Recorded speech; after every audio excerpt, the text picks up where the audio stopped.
Hello and welcome.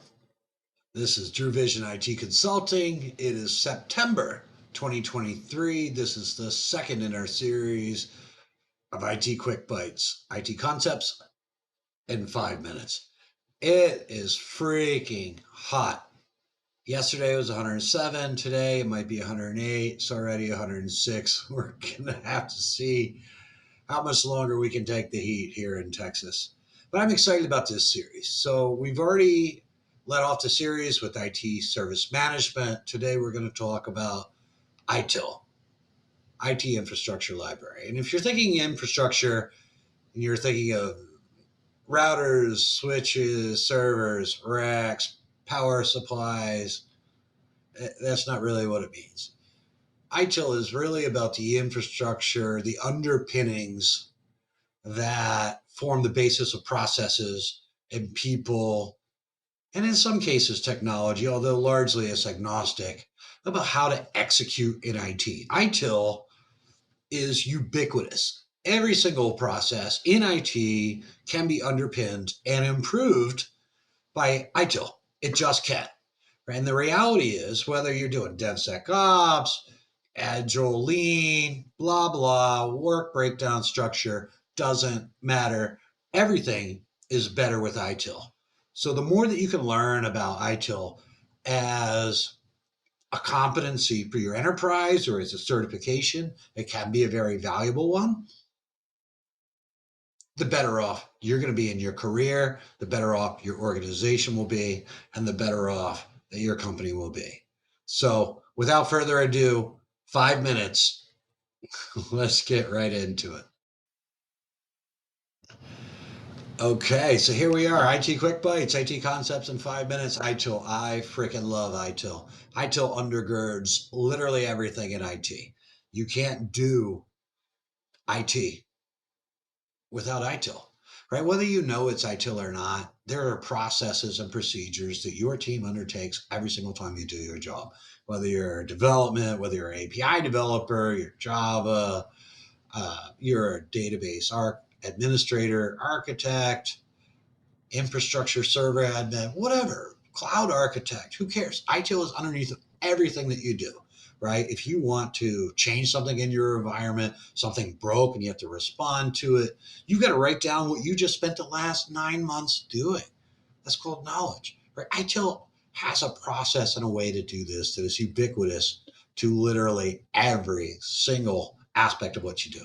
I think this is a good definition here. It just reiterates what I just said, right? ITIL, and I think this came out in what, the mid 80s. It came out in the UK, blah, blah. Who cares? The point is the most relevant version today is considered IT version 4. There might be a new one. Generally speaking, it doesn't matter, right? Instead of a library or a catalog per se, as it originally was, version 4 was a little bit different in the sense that it was prescriptive to specific activities and tasks and domains of things that you do, right? So we're going to talk about those elements of ITIL here in the next slide. But think of ITIL as fire. It's been invented. Think of it as a wheel. It's been invented. You're not going to make it rounder, right? These processes already exist. Now, is it flexible? Can you adapt it to where you are today and where you want to go? Of course. There is that level of flexibility built into it.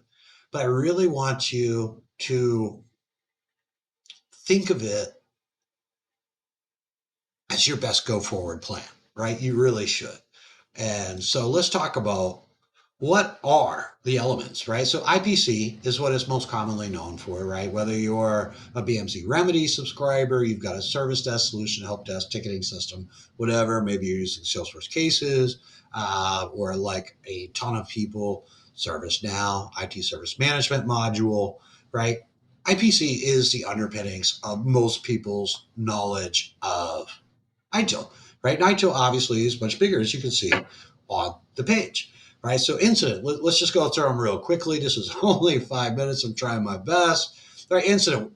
What do I do when something breaks, right? Something is slow, something catastrophically down. How do I rate how important it is? Like something to break, like you don't really care, right? Like, you know, if a senior executive's laptop breaks, well, maybe you should probably care. If your banking application just falls over dead, you should really care, right? Like that's a huge friggin' deal, right? And I'll skip P, I'll go right to C. The most recent it probably broke is change, right? Improper change controls, lack of second set of eyes. There's all kinds of reasons that change causes incidents. Sometimes, there's over like a lightning hits a tree, it falls on your primary electrical equipment, you have a switching outage, right? And it knocks your whole data center. Okay, that's God, right? Like that is God, fate, the universe, whatever you want to call it. Okay, global warming, great.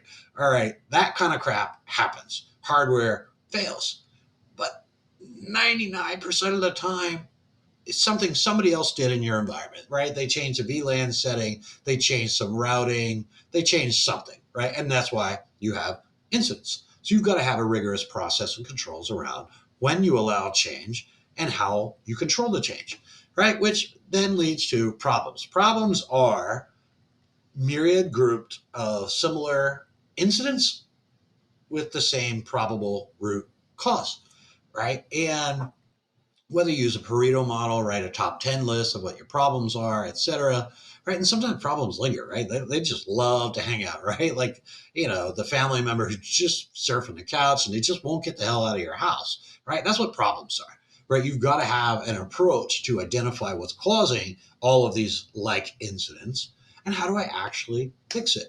Sometimes you've got to do an application modernization. You can't upgrade that crap. Fine, put it in your problem management record, you make a plan, and people are accountable to resolve that problem, which will lead to less incidents, etc.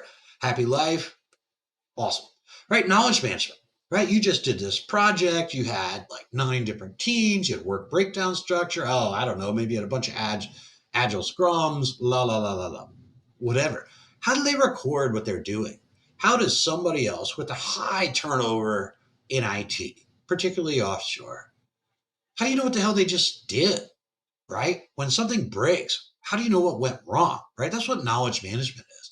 Knowledge management is internal focus and external focus, right? What knowledge am I creating for my internal team so they can best support this, right? Particularly in an outsourced environment, right? If you're outsourced today and you're like, you fire these guys, they suck. They miss every service level agreement. They're paying all kinds of penalties, but whatever. And we pick somebody else. How does a new company know what the hell you've been doing the last decade and a half, 2 decades, right? For internal teams, right? Bob gets hit by a bus. Susie comes in, takes over his job. It's like, what in the hell do I do? That's knowledge management. And that's internal, right? External is what are those knowledge articles that you publish for your most commonly encountered help desk tickets, right? Because guess what? You don't want to pay people to sit there and answer the same idiotic question over and over and over again. Give them an article. Oh, okay. Here's how you escape out of PowerPoint full screen. An article, how to use PowerPoint, right? You can buy those, you can make your own. There are templates for these kinds of things, and ITIL really helps pave a path for that, right? Request management. Lo and behold, I skipped that one. Requests are what are people asking you to do? So, for example, an expired password is not an incident, it's a request. Reset my password. I want you to add a patch as part of this change to my server. That's a request. Add this feature as part of this agile scrum to in my CI/CD pipeline because there's still CI/CD. It doesn't matter. You still need a change record.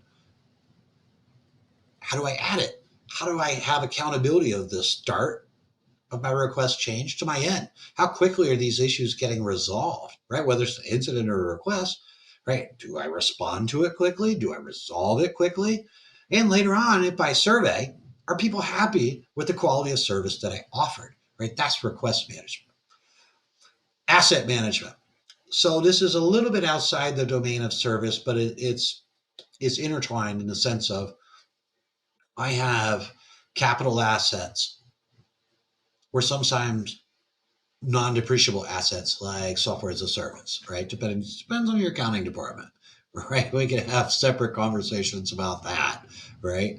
Um, I've got hardware, I've got software. How do I track it? How do I know who is using my software? Like, do I want to pay for Microsoft Visio or Microsoft Project for a bunch of people who used it once and don't use it again? Am I buying a license for everybody in my company? Right? That's what asset management is, right? Is who has it, where is it, and is it delivering the value that I have? This is not an accounting discussion. This is not a depreciation schedule. Oh, it's a fixed asset, so we're doing 30. It's technology, we're doing 5. It's literally what is it? What value does it offer my company? And who has it? That's it. And optimizing the use thereof. And ITIL has a framework for how to do with all of those, right? And we will be talking about that, right? Whether it's tools like ServiceNow, Flexera, etc. Doesn't matter. We're going to talk about that in a future video. I'm super excited. You can tell, right? And then lastly, project management, is considered a domain of ITIL, and it is.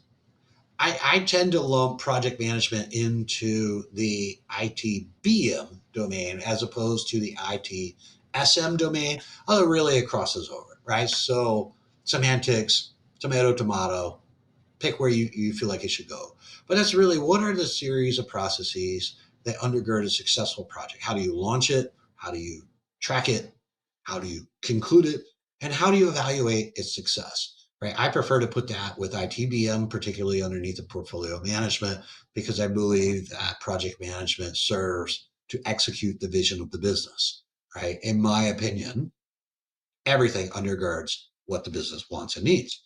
All right, so I'm way behind schedule, so I'm gonna really have to get going. Why do it? I think I've really said a lot of these things. It's about control. How do I inspect? How do I see? How do I govern? Right? How do I standardize my processes so I know what the hell is going on in my company? Right? And there are pie graphs, right? If I'm doing Salesforce cases, I can have graphs. How many tickets came in? How many tickets did we respond to in this amount of time? Right?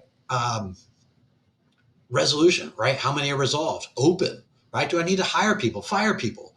What do I need to do, right? It's really about giving you that level of vision and control and how to execute in your enterprise, right? And you will see a lot more detail around this. I'm going to try to get some guest access to a couple of tier one suppliers so I can show off their software products. We'll see if I can pull it off. I would love to show the best ways that these products can be used. But you, in the words of Jack Welch, you cannot manage what you cannot measure.